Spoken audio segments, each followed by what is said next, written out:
ja meil on au rääkida Keila linnapeaga, härra Enno Felsiga.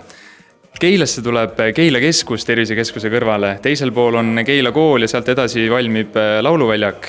Mida see tähendab Keila jaoks? See tähendab Keila jaoks väga palju. Kui varemalt me lugesime, et keskväljak ulatub kirikust raudteejaamani, siis praegusega laieneb see ala oluliselt KEK-i piirideni, Uuspaldiski maanteeni peaaegu.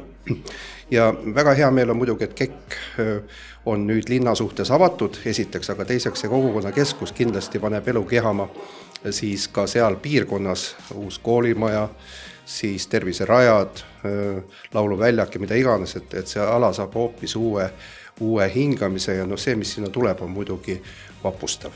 Lisaks Keila keskusele planeeritakse siin ümber teha ka suuremat ärilinnakut KEK-i poolt. Mida see Keila ettevõtluse jaoks tähendab? No Keila ettevõtlus on väga tugev ja Keilale teeb see head meelt, sest see on töökohad, mitte ainult Keilale, vaid kogu piirkonnale tegelikult.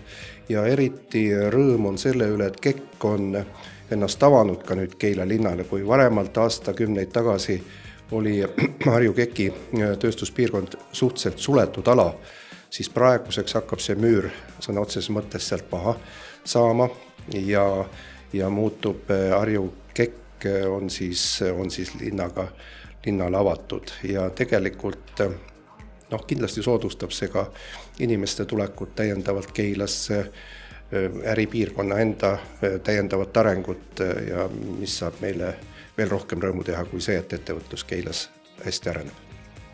Ja kas see tähendab ka seda, et mitte ainult Keila inimestele tuleb aina rohkem võimalusi nii majandust tarbida kui ka majandusele kaasa aidata juurde, vaid ka ümberkaudsetele inimestele, kes otseselt Keila piirides ei ela? Just nimelt suurele piirkonnale tegelikult ja Keila linn on ju paratamatult on tõmbekeskus selles piirkonnas ja töökohti on juba praegu päris palju ja kui need juurde tuleb, siis loomulikult teeb see inimestele head meelt. Nii et Keila on keskus? Keila on keskus.